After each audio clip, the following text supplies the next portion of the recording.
Bismillahirrahmanirrahim. Today we will talk about the vertebrate excretory system, and we will also talk about how does vertebrate regulate their water and ion balance. Similarly, invertebrate की तरह vertebrates जो होते हैं ये भी same problem face करते हैं, इनको भी कंट्रोल करना पड़ता है, रेगुलेट करना पड़ता है अपने वाटर और आयन बैलेंस को। आमतौर पर जो वाटर और आयन बैलेंस होता है वो उसको रेगुलेट किया जाता है by water gain and by water loss. The question is here that how does how does the loss and the gain of water take place? The answer of the first part of the question is that vertebrate gain water by absorption.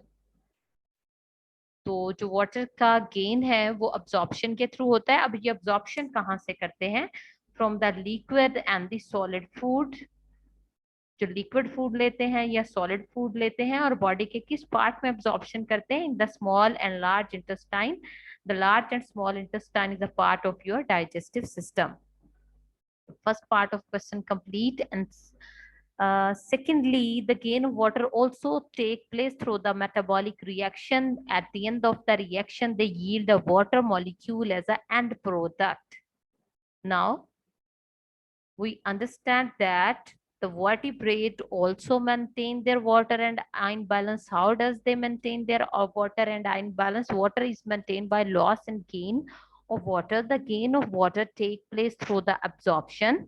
Absorption from where? Absorption from liquid and solid in the body part, like small and large intestine, which is a part of our digestive system or GIT tract, and by the metabolic reactions. At the end product of the metabolic reaction is of water. Now the next part is that how does the loss of the water take place? Through the evaporation. From where? Evaporation from the respiratory surface, evaporation from the integument or the outer skin, evaporation through sweating. ये जो आप body को पसीना आता है, पसीने sweating कहलाता है। और painting and sweating is something different. Painting होता है ओपनिंग माउथ से शॉर्ट ब्रीथ लेना, मतलब मुंह खोल के छोटे छोटे सांस लेना। जुबान लटकी होती है जानवरों की बाहर में, अक्सर आपने गर्मियों में देखा होगा कि डॉग्स की जो जुबान होती है वो बाहर लटक रही होती है और वो छोटे छोटे सांस ले रहे होते हैं। रेस्पिरेटरी सिस्टम बहुत तेजी से एक्ट कर रहा है। This process is known as panting, shorting of breath. Elimination of feces. The water is lost through the elimination of feces or through the excretory system. Excretion of urine is also a basic source of the loss of the water. Now we will complete the loss and the gain of the water. The second question is that how they regulate their solute. Solute loss also maintain by the solute gain. जिस तरह के water का loss जो है वो water के gain से पूरा किया जाता है, इसी तरह सल्यूट का जो लॉस है वो सल्यूट के गेन से पूरा किया जाता है। वर्टिब्रेट जो हैं वो सल्यूट का इनटेक करते हैं by absorption of minerals. Mineral को अब्जॉर्ब करते हैं from the small and the large intestine. The water is also absorbed from a small and the large intestine, as well as solute is also absorbed from in the form of the mineral from the large and the small intestine through the integument or the gills. Some organisms absorb minerals through the integument or a skin, or some organisms absorb mineral through a gill, like fishes. Like fish have a gill, and through gill they absorb some important minerals from the secretion of various glands or the gills and the metabolism.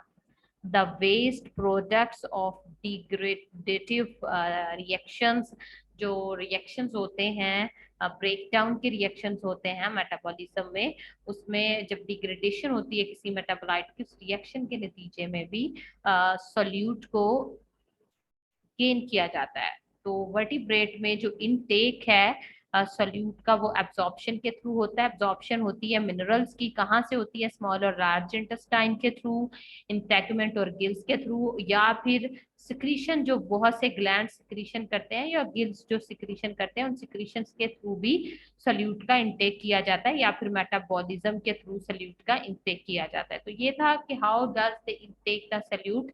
The next question is that how does they loss the solute. अब जिस तरह के water loss था through sweating panting and through evaporation, अगर हम salute की बात करें तो लॉस होता है सल्यूट का इन स्वेट, स्वेटिंग के थ्रू, फीसिस के थ्रू, यूरिन के थ्रू, गिल्स की सक्रीशन के थ्रू, और मेटाबॉलिक जो वेस्ट प्रोडक्ट होती हैं उनके थ्रू। तो जो सल्यूट का लॉस है वो sweating, faces, urine, Gill secretion as well as metabolic waste. The major metabolic waste that must be eliminated from a body of the organism depend upon a species. One is ammonia, and second is urea, and third is uric acid. ठीक है, ये मुख्तलिफ products हैं जो as a waste product depend upon their lifestyle के, ये वो terrestrial हैं, एक्वेटिक हैं, सॉल्ट वाटर में रहते हैं या फ्रेश वाटर में रहते हैं, depend upon this type of the category. Organism जो है वो अमोनिया, यूरिया या यूरिक एसिड को एक्सक्रीट करते हैं। तो यहाँ हमने दो पॉइंट्स को क्लियर किया, how does vertebrate regulate their ion balance and water balance.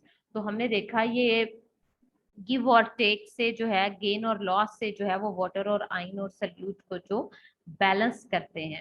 अब जैसा कि हमने देखा कि वर्टिब्रेट्स जो हैं वो डिफरेंट मीडियम में रहते हैं, सॉल्ट वाटर में रहते हैं तो उनके सराउंडिंग में सॉल्ट की कंसंट्रेशन बहुत ज्यादा होती है, फ्रेश वाटर में रहते हैं तो सराउंडिंग में सॉल्ट की कंसंट्रेशन कम होती है, वाटर की डाइल्यूशन जो होती है वो ज्यादा होती है, और कुछ जो है वो टेरेस्ट्रियल सिस्टम में रहते हैं। तो अकॉर्डिंग टू देयर हैबिटेट इनके डिफरेंट प्रॉब्लम्स हैं, तो ऑर्गेनिज्म जो है वो इसको मैट करते हैं, अपना होम्योस्टेटिस को मेंटेन करते हैं। होम्योस्टैटिक मेंटेनेंस होती है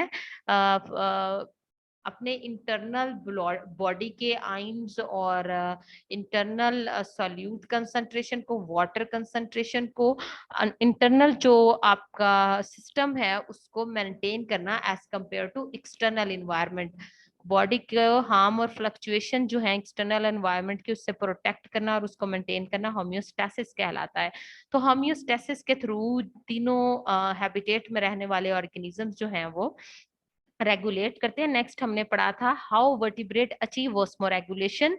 तो हमने यहाँ पे कुछ पॉइंट कवर किए थे कि जो वर्टिब्रेट्स हैं सबसे पहले क्या करते हैं, फिल्ट्रेशन होती है ब्लड से, मेम्ब्रेन के थ्रू फिल्ट्रेशन होती है, और फिल्ट्रेशन के बाद ब्लड कैपिलरीज से कुछ में मिनरल्स जो हैं वो फिल्टर करके रीनल ट्यूब्यूल में चले जाते हैं। जब रीनल ट्यूब्यूल में जाते हैं तो वहां पर कुछ इंपॉर्टेंट मॉलिक्यूल भी होते हैं जिनको रीअब्सॉर्ब किया जाता है, वो फिर रीनल ट्यूब से वापस ब्लड सिस्टम में एंटर किए जाते हैं, और रीअब्सॉर्प्शन के बाद हमने देखा था जो बाकी बच जाते हैं उन मिनरल्स को हम बॉडी से बाहर सिक्रीट कर देते हैं, एक्सक्रीशन होती है एज अ वेस्ट प्रोडक्ट उनकी।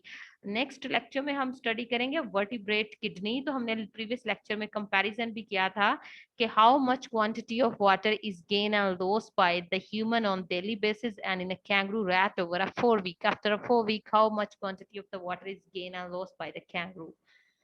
Next, we will discuss in detail, inshallah, kidney.